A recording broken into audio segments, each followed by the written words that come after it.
You know what you get when you have drama and manga, and even to roll it all together, a convention. Dramacon. Well, ladies and gentlemen, my name is, well, let's just say I go by Buta. In Japanese, that's considered pig. But enough about me. I want to talk about Dramacon by Soviet Lana. It's a story about Christy, a newcomer to the world of conventions. She is a writer for a very fan-made original manga. And a lot happens from the fact that she goes to conventions, seeing things and witnessing it, and having to deal with her boyfriend. He literally is that type of guy that would flirt with other girls right in front of you and make you feel insignificant. She literally ran away crying. And then when she was literally lost and being pushed around in a crowd of people, here comes Matt. The guy who literally was the Black Knight of this manga from volume 1, 2, and 3. He's that mysterious figure, that bad boy that all the girls go for in anime and manga and other stuff of social media. He is literally that type, that undercover nice guy with a slick tongue.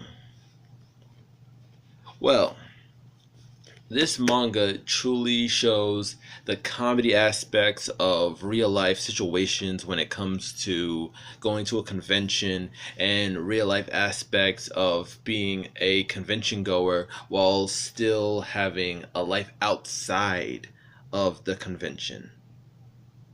Because it shows up in volume 2 of what it's like to have to deal with being in a convention and then having to deal with family in the 3rd volume, and also having to deal with long distance relationships throughout volume 2 and 3, while also having to deal with the volume 1 of abusive relationships and having to deal with boyfriend problems, girlfriend problems, and that connectional bond that you have when you meet someone that makes you feel whole.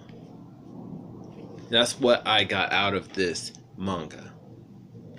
It was truly something that I just couldn't let go of. Because when I was in North Carolina and I was dealing with problems in 2017, I found Dramacon, Volume 1. It was so good. It was very eye-going. Like, I had other mangas that was right in front of me. I had Air Gear, I had Sailor Moon, I had Trigun, so many mangas that were right in front of me. But that one manga, Dramacon, really had me literally gut pumping, had me wanting more. So when I came back to the States, came back to New York City, I went online and I started reading. I read volume 2 and 3 by myself, and I was kind of not satisfied with the ending, as it was, where's the rest? Because the ending really didn't give a lot to the eyes, as it kind of felt like it was a rush to end it, and it really didn't give the audience what they paid for, as we knew that stuff was going on with Christie's writer, and we knew that stuff was going on in Matt's love life. We all knew that stuff was happening and characters were coming back to show up, and it kind of felt like, what is going to happen?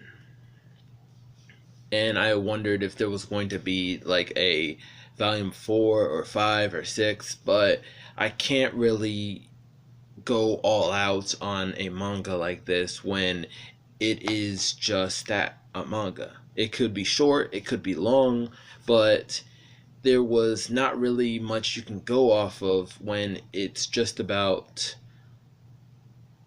conventions. If it was talking about stuff outside the convention and going further on, like talking about like each day until the convention or a couple weeks until the convention, like stuff like that, that would have been really good for volume 2 and 3, and then maybe a few other volumes. That would have been great.